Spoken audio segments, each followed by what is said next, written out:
Welcome to the College Admissions Process Podcast presented by Prep Expert. Prep Expert offers live online SAT and ACT courses with the best score guarantees, instructors, and curriculum. Go to prepexpert.com to guarantee your child's success. What's up, podcast friends, and thank you for listening to the College Admissions Process Podcast. While analyzing the podcast data, I realized that many of the earlier episodes, some of which received the most overall downloads and are still extremely relevant today, are not being listened to as much as the newly released episodes. This is why I created the alphabetical list of colleges available on the podcast with the link to the related interview to the right of each school. Please use the alphabetical list as part of your college search, which can be found in the show notes and on my website, www.collegeadmissionstalk.com. The alphabetical list serves as an on-demand virtual college fair with schools from throughout the country. To highlight how valuable the alphabetical list is, I will release past episodes that receive the highest overall downloads on Wednesdays throughout the summer. Please share the alphabetical list with anyone you think that may benefit, as it has proven to be such a valuable tool for so many listeners. So are you ready? Let's talk about it. Welcome to the CAP, the College Admissions Process Podcast. I am your host, John Durante, and it gives me great pleasure to introduce you today, David duKor-Jackson, who's the Director of Admissions at the Massachusetts Institute of Technology, fondly known as MIT. David, I'm so grateful that you're here today. I've been trying to get you on for a while. Welcome, and how are you? I'm doing great, John, and thanks for having me. I really appreciate the opportunity to talk about MIT today. Well, it is our pleasure and honor. So let's start by asking David, what innovative or unique academic programs at MIT set the institution apart, and what qualities or indicators do you look for in applicants that reflect a true passion for all of these areas? Well, it's a funny thing. I mean, we have outstanding academic programs across the curriculum. And so rather than focusing on any, single particular discipline, I want to highlight a program that's available to all of our undergraduates, regardless of what discipline they choose.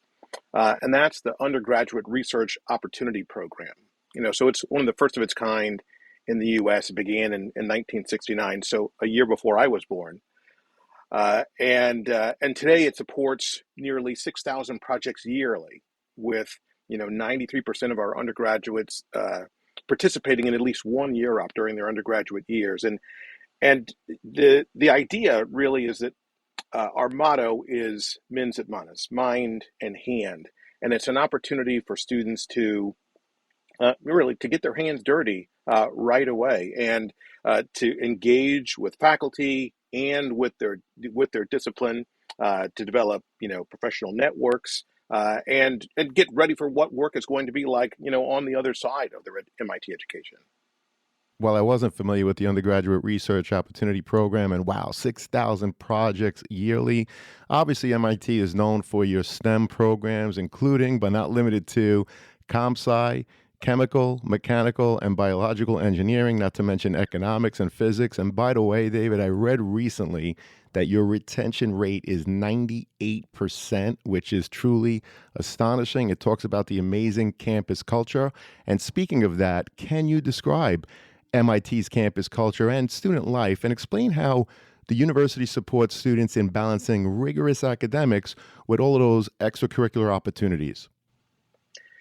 So MIT, it's one of the things that it's the kind of a challenge, because people have perceptions of what MIT is, and at our foundational level, we are a university. And a university with a full range of offerings, with students with a variety of passions and interests. And so they're interested in the arts, and they're interested in music, and they're interested, obviously in science and in athletics, and so there's a full, range and gamut of opportunities. But I would say, in terms of how MIT supports students engaging in those things, there are a variety of support programs that really enable students to pursue anything that they want. And it starts even in the first semester, where the way that things are graded is on a pass, no record basis. And what that means essentially is that students, they come in, they're very well prepared, but they want to try everything. They feel like, they're a kid in a candy store with all the offerings, that are available. And and so in that first semester, the courses are all, kind of pass or not pass. And I don't want to say pass fail, because ultimately, like if you were to earn a grade of C or better, something that would, get you credit, you will pass that class. And if you were to earn a grade of less than a C, there would be no record that you ever took that course, that would appear on your transcript. And it, gives students the opportunity to come in to kind of see, where they're at, what level they're at, and kind of to test their mettle, as it were, against the curricula, and then move on from there. And in the second semester, it switches to ABC, no record. And so, they can go through that entire first year, kind of try everything, figure out where they are, and then move on from there, with a solid academic foundation. And, if students aren't successful, we have a variety of support programs to help them out. But I would say that, is kind of the core of giving students the opportunity to really try things. I appreciate in the beginning you talked about the fact that people have perceptions of what MIT is. And I'd like to dig a little bit, if we can, regarding your mission and values. So, David, can you share MIT's core mission and values, and how important is it for students to incorporate these into their college applications? That's a great question. So, um, in short, our mission is to use our collective energy and intellect to solve the world's biggest problems. So ultimately, we want our students and our community to work towards solutions that are going to make the world a better place. And as it relates to our admission selection process, mission alignment is a critical component, of what we're looking for. And and so there can be students who are very well qualified, who ultimately we're just not going to be that interested in. And the example that I like to use is that, in addition to the STEM programs that you mentioned, we also have an excellent School of Business, the Sloan School of Management. And and I would say with business or with management, oftentimes, students who are interested in a business education want to develop a product or service that's going to generate personal wealth. And there's absolutely nothing wrong with that. But I have no interest in those students whatsoever. Now, if they wanted to develop a product or service that was going to make the world a better place, to solve, big problems, and in the process generate personal wealth, that's something that I could get behind. But it's a difference of what you want to do, with that education, that is, so important to us. Yeah, and I appreciate you talking about how your mission is around using our collective energy and intellect to solve the world's problems. And remember that, students, because when you're filling out the application, it really is important to get to the core of the mission, the values of the institution, so that you can hopefully express, first of all, that you understand it, but also talk about what you've done in high school that is in line with it, and frankly, what you plan on doing once you're on their campus. Now, David, MIT is renowned for its interdisciplinary approach. How important is it for applicants to demonstrate cross-disciplinary interest, and what guidance do you have for students with diverse academic passions? Well, I will say that we have certainly seen an increase in the number of prospective students that are interested in solving problems that draw on multiple disciplines, and that typically necessitates that students collaborate with others cross-disciplinarily and develop a foundational understanding in a number of different areas. Uh, but as it relates to applicants, it's not necessary for them to have done that. And so uh, we just want them to, pursue the things that are of genuine interest to them, and and then tell us what they're passionate about, and we'll make an assessment from there. And I would say, speaking specifically to students with diverse academic passions, as you've said, I would say they should pursue them all. There's nothing wrong with doing that, and the piece there is that certainly it makes sense for students to be judicious with their time, and and I recognize that people can't do everything, and so students do need to make choices. But for things that you're genuinely interested in, why wouldn't you do that? Well, thank you so much, David. Of course, we appreciate that. And obviously, one of the most important things for the students and their families that are listening are your holistic review process. They want to hear everything about it. So, can you walk us through MIT's holistic review process and explain the relative importance of each part of the application, such as, of course, grades, essays, recommendations, extracurriculars, and anything else that you want to share with us, David? John, I don't think anybody's interested in that. Yeah, right. Um, well, again, thank you for asking. It's a great question, and as I think about our review, I think about the fact that I have been at a number of institutions, and at MIT, the process is the most meritocratic process that I have ever been a part of. And in terms of the review, ultimately, what we're trying to assess, is, whether someone is, certainly one, academically prepared. Do they have the appropriate academic foundation to come in and do the work? Um, are they a good match, for the institution, a good mission match, a good cultural match? And are they going to use their MIT education in a way that is going to bring more good, into the world. And so, as we, start, with applications, we're going to look at uh, a student's curriculum. That's always a good starting point. Start with the transcript, and we're looking at, what have students taken, over the course of their high school career. Have they challenged themselves uh, in math and science, in terms of and taken advantage, of the opportunities, that the school provides, and frankly, we expect that students are going to challenge themselves, as much as they can, to take advantage of those opportunities, because we feel that, students who have taken advantage of all the opportunities in their high school are likely to come into MIT and take advantage of the opportunities on campus. And students who are not taking advantage of the opportunities at their high school are unlikely to come in and take advantage of all the opportunities at MIT. And so looking at the specific courses that students have taken, that's a starting point. Have they taken AP, honors, IB, all of those things. Uh, and then we're, certainly looking at their grades. And uh, we typically, a question that gets asked is, do students have to have all A's? Well, I mean, you don't have to have all A's, but it's better if you do. Uh, and actually, one of the favorite questions that I've been asked is, would you rather see someone get all A's, in regular courses, or a B in an honors course or an AP course? And I would rather them get an A in an AP course, Right, and so there's no right. reason why somebody taking a more rigorous course, shouldn't perform.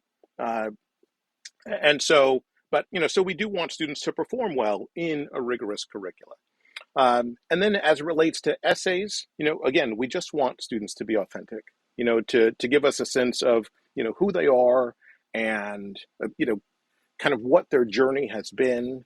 We would like to have a better kind of understanding of who they are. Um, and then in terms of recommendations, and I know, I'll probably dig into this a little bit more, but, uh, what do the people in your community say about you? The people who can speak to those things. That's critical. Uh, and then as it relates to extracurriculars, it's not necessary to do everything. It's, again, going back to, pursuing your passions. It's important to do things that are meaningful to you. And so anything that somebody does, they should be able to tell us why they do it. And again, that doesn't mean that somebody needs to found a club, or to create a nonprofit, which, people like to do those things. And it could be that, the most significant thing that somebody's doing, is working because they need to help support their family. And so what students do, is to some degree less important than why they do it. And so all of those things are things we take into account when evaluating students. Well, I think you made so many great points. First of all, indicating why you're doing something. So, as you put it, if you're working because you need to help the family, that's something, students, that you must make very clear. Otherwise, you're leaving it up to the admissions professionals to speculate as to why you might not be as active in your high school in terms of the extracurricular activities. Obviously, with the academics, you talked about wanting the rigor. You spoke clearly about, yes, it's preferable to have that A in an AP course as an example, and MIT is obviously very competitive.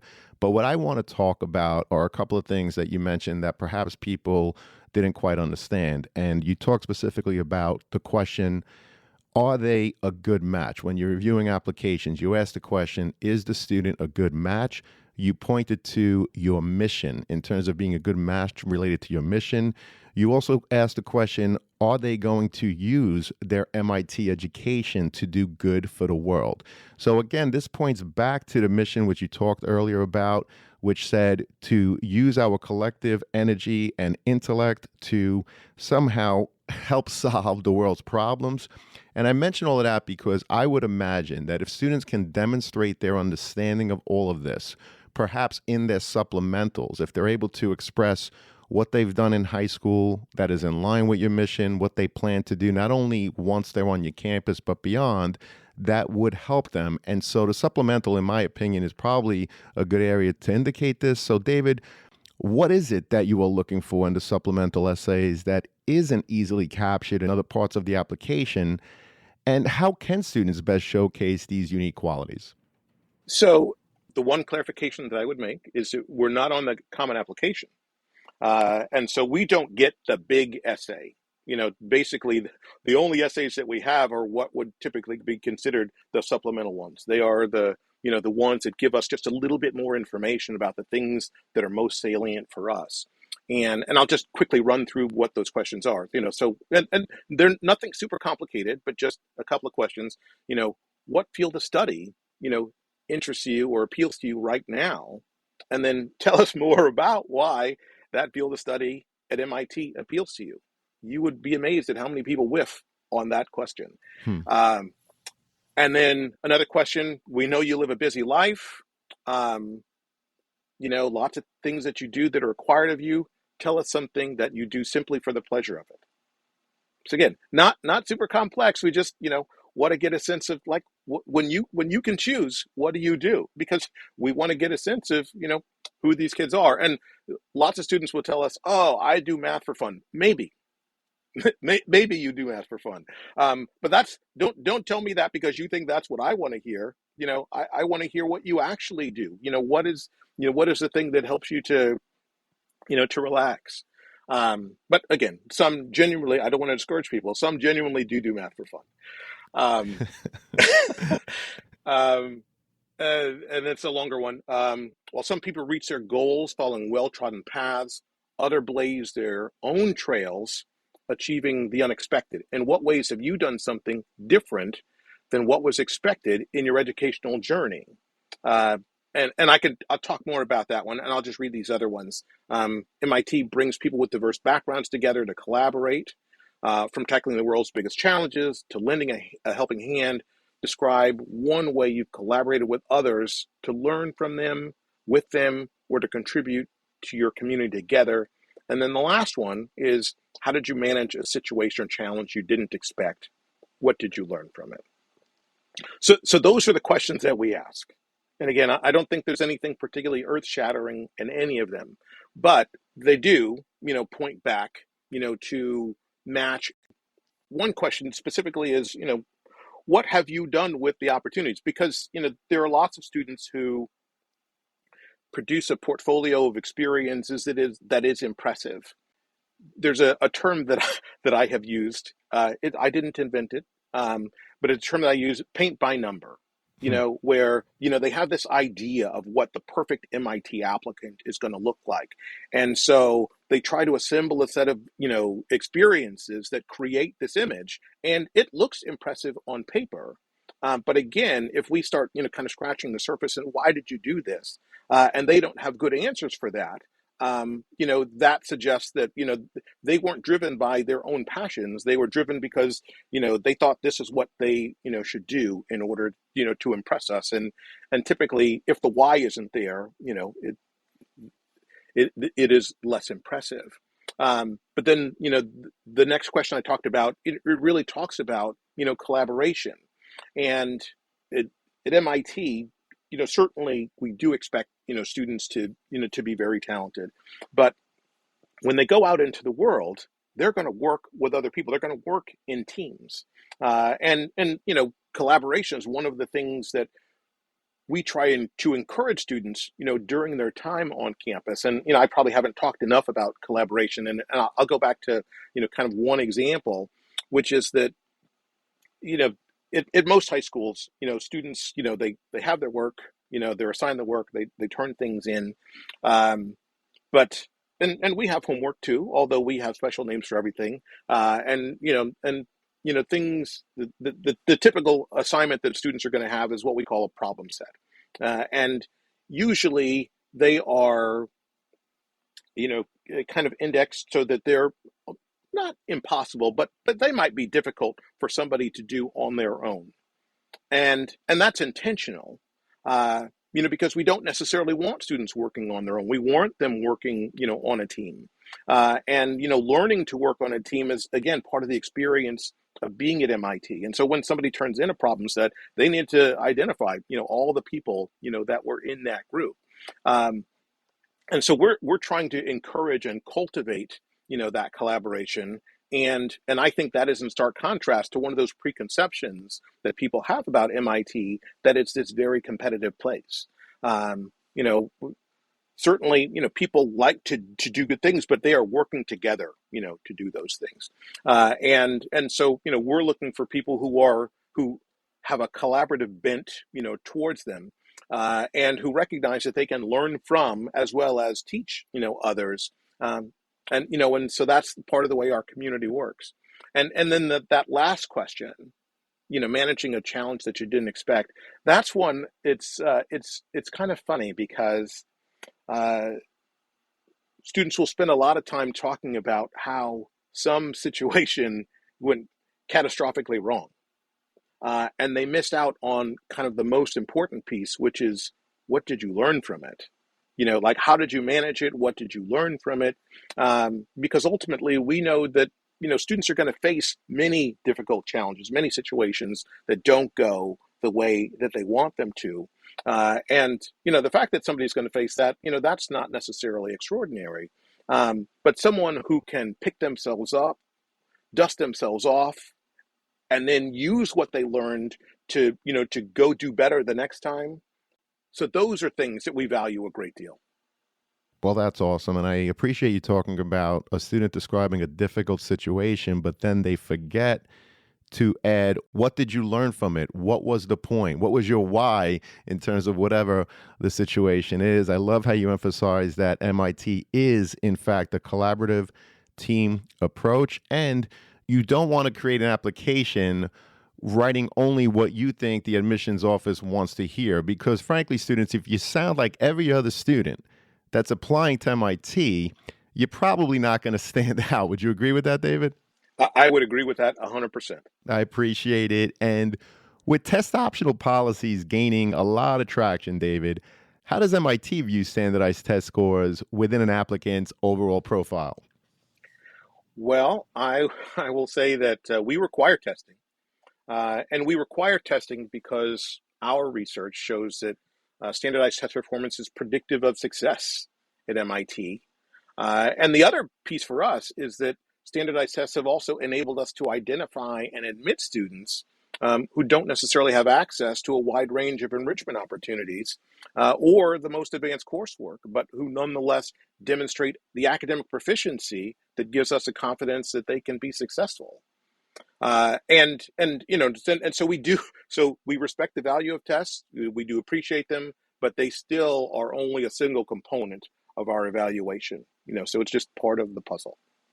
Well, I appreciate how you talked about the fact that it also helps to level the playing field. You have students that come from high schools with 20 plus AP programs, some that don't have any, some only have 5. And so, yeah, it's one indicator, it's one data point that is important to help a competitive school like MIT really see the differences between the thousands of students that certainly apply. So, David, how do you evaluate letters of recommendation? And what advice do you offer students and even recommenders to ensure these letters enhance an overall application? So it's funny. I spent a little bit of time as a college counselor, and when I say a little bit of time, I mean 8 years uh, between my time at MIT. And so I've written plenty of recommendations in addition to the many that I have read. Um, and in a lot of cases, recommendations are neutral, and they're neutral because they're supposed to be affirming. They're supposed to be positive, and they've done their job, to do that. Uh, and in terms of students, choosing recommenders, it's important to choose recommenders carefully, obviously, um, prioritizing teachers who can speak to a student's strengths in the classroom.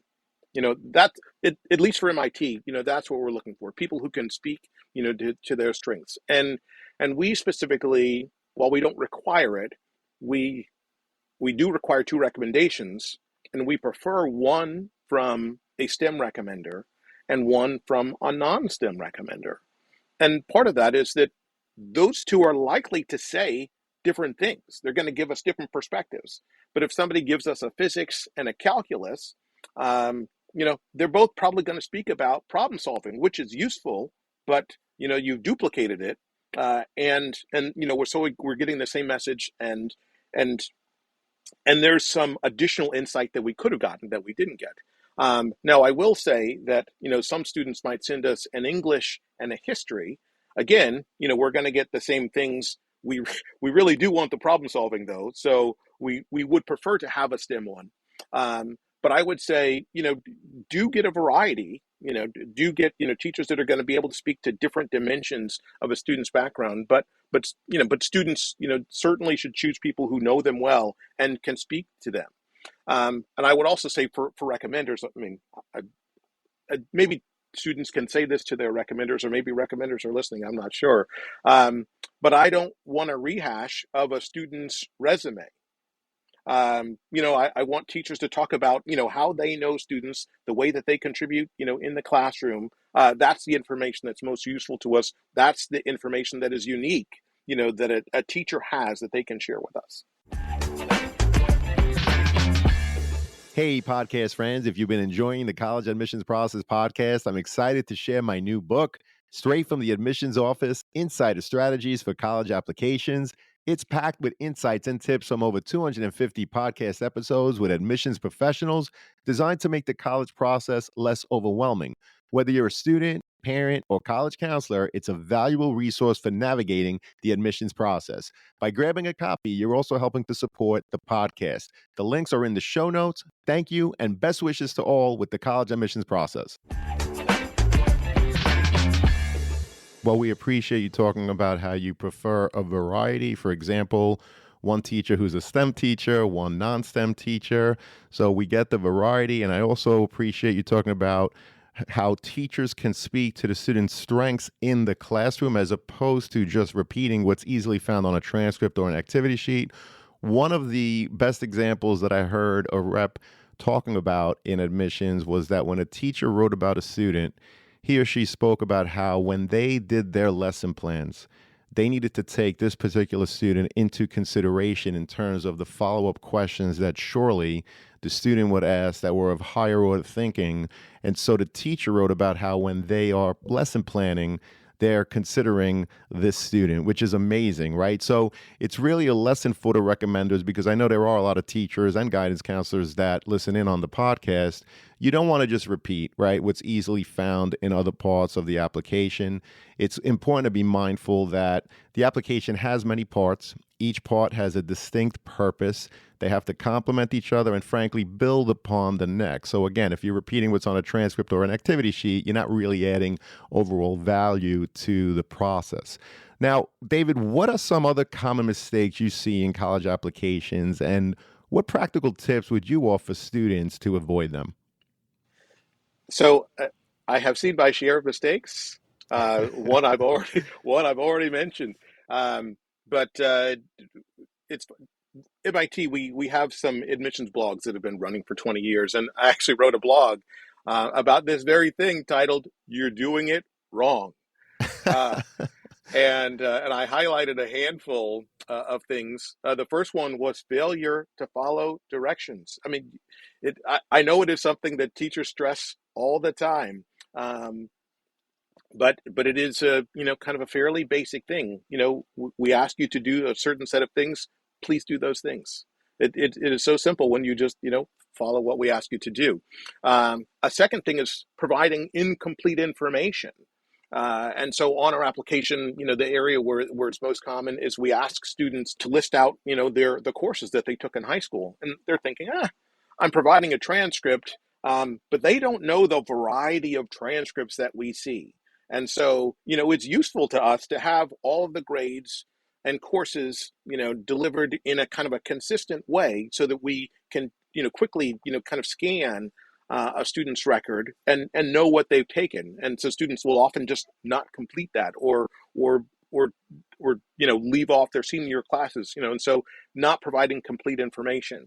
Um, Thinking specifically about the essays, overused metaphors, cliches, and responses devoid of thoughtful reflection. And the we used to ask a question uh, that asked about a student's background, and I can't tell you how many different times that that someone provided a recipe I mean, and it was almost as if they found, either they thought, oh, this is going to be a creative way to introduce this, or they found something online that said, oh, try this. It wasn't nearly as creative as people thought it was. um, and then one that I have seen less frequently but still seen it nonetheless, critiquing the application and or the process within the application. I mean, I'm not sure why somebody would do that, uh, but but it happens. And then I think actually the biggest one for us is sending lots of extra material, and and I students really they want to put their best foot forward, and they want to provide as much information as possible. And there's a limited amount of things that applications ask for, but applications typically ask for the things that the admissions office, is going to use, the things that they that help them to understand who's a good fit for their community. And so more often than not, all that extra stuff does not help to provide any clarity about uh, who those students are or why they're a good match. And and frequently what it does is it kind of buries the things that the office was looking for, in all this extra information that just makes it more difficult to find things. Um, and so while technically the sending lots of extra stuff is might fall under the category of failure to follow directions, it's one that, particularly for for schools like mine and other places where they're getting tens of thousands of applications, just one extra document, multiplied by 30,000 is a lot of extra stuff. And so those are just, if avoiding those things, I mean, and there are many other things we could get into, but avoiding those things, I think, would go a long way. So, students, more does not necessarily mean better in the admissions process. So, definitely follow the directions of the admissions office. Now, David, you also mentioned your blog. I put the Office of Undergraduate Admissions in the show notes always. If you want to include that, just send it to me. And of course, we'll create a link and make it available to the students and their families. David, beyond managing the freshman class size, right? Every single institution has an institutional priority in terms of the number of freshmen they're looking to admit each year. So, aside from that freshman class size, what key institutional priorities influence admissions decisions at MIT? I hate to sound like a broken record, but really serving the mission is what drives our admission decisions. And so certainly there is a component, practical component, that is we want a class size of a particular we're interested in composition, and we're interested in diversity along a variety of dimensions, because we feel like, diversity is a more diverse community is going to enhance the learning that happens. And so all of those things kind of play into it. But ultimately, it is, what is the way that we can pull together a first year class that serves the mission of the institution? So, students, you heard it here again, serving the mission, right? Instead of trying to sound like everyone else, because most people probably neglect to take the time to look at the mission, the values, the core beliefs of the institution, and then demonstrate what you've done in high school that is in line with that, demonstrate how you understand it, how you're going to contribute, not only during your time at MIT, but beyond. What are you going to do, as David said much earlier? What are you going to do with your MIT education? So, if you could understand those core values, which are all under the umbrella of the MIT mission, I think you will put yourself in a better situation with your overall application. Never any guarantees that anyone's going to be admitted, but understanding these core values, I think, is extremely important. Now, how is MIT, David, leveraging this thing we call artificial intelligence to manage and evaluate the tens of thousands of applications each year? And what should applicants know about this technology's impact on the overall process? So it's funny that you ask that, um, primarily because the admission, or at least the undergraduate admission process, the process for which I'm responsible at MIT, relies entirely on human intelligence. And so we're not afraid of artificial intelligence. And I would say, I wouldn't be surprised, that a time comes where we rely upon it more. But right now, we feel like our staff is better at identifying the candidates that we think are going to contribute and benefit most from an MIT education. And and and the things that I think are important for students to know is that, one, artificial intelligence is here to stay. Uh, and and and its prominence is only going to grow, as time goes on. Um, and is someone are we going to hold it against somebody that is using AI in writing their application? Well, I it's yeah, I kind of think of what a typical teacher would say. You're only cheating yourself, Hmm, because we're we're absolutely. we're trying to figure out who students are, and if a student uses artificial intelligence to complete their application, entirely, they're depriving themselves of the opportunity to talk about who they are. That being said, there are pieces of it that are are in use all the time, and so I send texts on my phone. I use Google, or Google Docs, and I was surprised, when typing that it'll give me the next four words, and those are exactly the words that I was going to use, because it's been reading everything that I write. It knows what I want to say, and it's helping me. Um, and so and so there is that's being used right now, and that's fine. It helps you to do the things that you were already going to do. I think it becomes a problem when students completely outsource their work to AI. And we're not at a stage where we're prepared to do that in our office. And so it is people that are still looking at every application, that are trying to get a sense of who somebody is, and as I said, who is going to most contribute to our community, but also who's going to most benefit from our community. Well, I appreciate how you talk about the fact that MIT relies on human intelligence and that you have real people reviewing those applications, because AI can do many things, but it doesn't take away that human element. Now, MIT places, as you've indicated, a strong emphasis on fostering an inclusive community. You talk so much about your collaborative and team approach. How does diversity and personal backgrounds factor into your admissions decisions, David? Well, um, I mean, it is critically important to us, and again, it is tied back to our mission.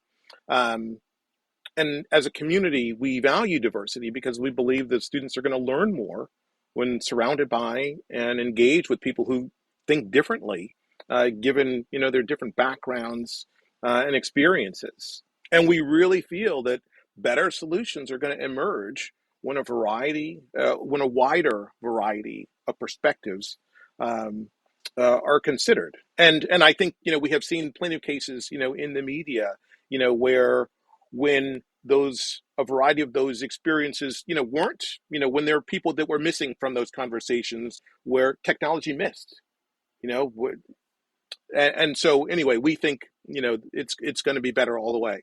And within our admission process, we're concerned first and foremost with achievement. So that is always the starting point. What have students achieved? Because that's necessary to demonstrate readiness for the academic rigors of MIT. But that's also considered hand in hand um, with the achievement, or with the context in which that achievement is performed. Um, and when I say context, I basically just mean that um, everybody's situation is different.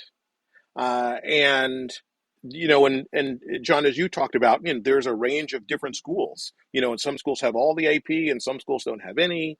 Um, and and for some students, they've achieved some height, but it's fairly typical within their environment. And for another student to achieve that same height, it's extraordinary given the resource and opportunities that they have at their disposal.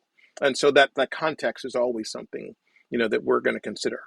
And then, of course, beyond that, uh, again, another broken record, we're concerned with mission match. Absolutely. And it goes back to that mission. And, you're clear that achievement is very important at MIT. Obviously, it's a rigorous application progress at your institution, but also you have that collaborative and team feel once students are on your campus, which is why you have that 98% retention rate, which is truly astonishing. So, David, looking ahead, how do you see the college admissions landscape evolving even further at MIT? And what other advice would you offer future applicants to stay adaptable and successful in this very difficult process for many? Well, I would say, as it relates to the landscape, we will continue to make admission decisions in ways that are mission aligned, and that are in full compliance with all applicable laws. And so that's what we're going to continue to do. And as it relates to advice, a couple things. One, and it seems radical to say, but don't try to get admitted. Students should certainly apply, but they should they should present their information in an authentic way, and do things because they want to do them, not because they think that that's what I want to see. And then one other, I think, important thing is that keep in mind that MIT is only one place that admits a relatively small fraction of the students who apply, but there are many, many excellent places, where students can go and find the transformative experience that they want in order to achieve their goals. Well, we really appreciate that. David, you've given us so much today. Before I get to the last question, I always like to ask, is there a question that I didn't ask you today or a topic that simply wasn't brought up that you'd like to share with our audience right now? Sure. And I really appreciate this opportunity because there are many, misconceptions that students have. And one of the ones that we always, kind of struggle, kind of breaking through is the idea that people feel like, well, I hope that I can get admitted, but if I get admitted, I still have to figure out whether or not I can afford it. Hmm. Um, and and to that, I would say that we make admission decisions without regard, to a student or family's ability to pay, and we will meet 100% of their demonstrated need with financial aid. And this past year, we've enhanced our financial aid even further. So for families with an income under $100,000 a year with typical assets, they're going to pay nothing to attend MIT. So income under $100,000, they will pay nothing to attend MIT, again, assuming that they have typical assets. And then for families with an income under $200,000, MIT will be tuition free. And so from an affordability standpoint, there is no reason why anyone who's interested in the kind of education that one can have at MIT shouldn't apply. Well, we really appreciate that. And we always remind students and their families to use the net price calculator. You could simply search MIT net price calculator. And the more honest you are with filling out that net price calculator, the better indicator you will get in terms of what you will actually pay. But I love how you broke down for families that make under $100,000 and then for those families making under $200,000. That's incredible that MIT meets 100% of the demonstrated need. David, this was awesome. You're awesome. It does lead us to the last question. What are your top 3 pieces of advice that you would provide students and their families getting ready for the college admissions process? Well, I think I'm going to cheat a little bit. I might have more than 3 things. That's fine. That's totally fine, David. that I want to say. But so one particular piece of advice for parents, and this is going to be hard for parents, and I know this because I'm a parent. But the best advice that I can give to parents is to stay out of the way and allow their students to drive the process. Because the students are the ones who are going to have this collegiate experience. And that's not to say that you just leave them on their own. But there are things that they're going to figure out, as they're going through it. And even as I think about, the trips that families make, where they drive out, 4 hours to a campus and they get there and the kid says, no, this isn't it. And you're like, but you haven't even gotten out of the car. Yeah, this isn't it. You need to kind of trust them that, whatever it is that they're looking for, they didn't know what it was, but they determined that this isn't it. And so it is a process and they need to figure out, they don't know how to make this decision. But you need to give them, some agency so that they're able to make a decision that is appropriate for them. So they end up at a place that is going to meet, their needs. And so shifting from that, for students, focus on fit. So I talk a lot about match for MIT, but students should focus on the fit, of the institution. And I would say fit really in contrast to prestige, and so a lot of students are going to make a decision. They're going to try and make a decision based upon prestige, whether or not they're articulating it in that way. But they should be looking for an institution that is going to provide the kind of experience that's going to help them to get to where they want to go. And that requires them to think about, who am I now? Who do I want to be? And what institution is going to help me to get from where I am to where I want to go? So that's good for students. As it relates to the application, and we talked a little bit about this, they should use the application, their responses on the application, to provide useful and meaningful information. And so oftentimes, and again, I think about my time as a college counselor, a student would bring me an essay and say, what do you think of this? And oftentimes I'd get it and read through it. It's well crafted. And I would say, well, this is very well written. They'd say, well, thank you. And I'd say, but it doesn't tell me anything about you.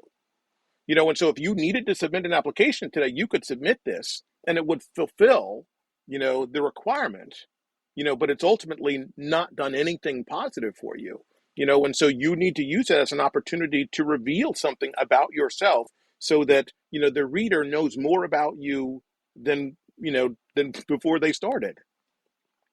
And then the last thing, which is something that I've already said, don't try to get admitted.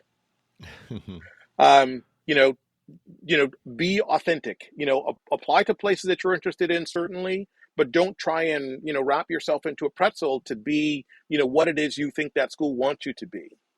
Be who you are, and present who you are. And that's going to help you to find a place that appreciates the person, and student that you are. Well, we really appreciate you, those tremendous pieces of advice. You've given so many throughout this whole conversation. I do want to repeat the advice to the students, and there was a lot there, but I appreciated how you said, students, look for fit, but not necessarily prestige, right? You want to ask yourself, who am I now? Who do I want to be?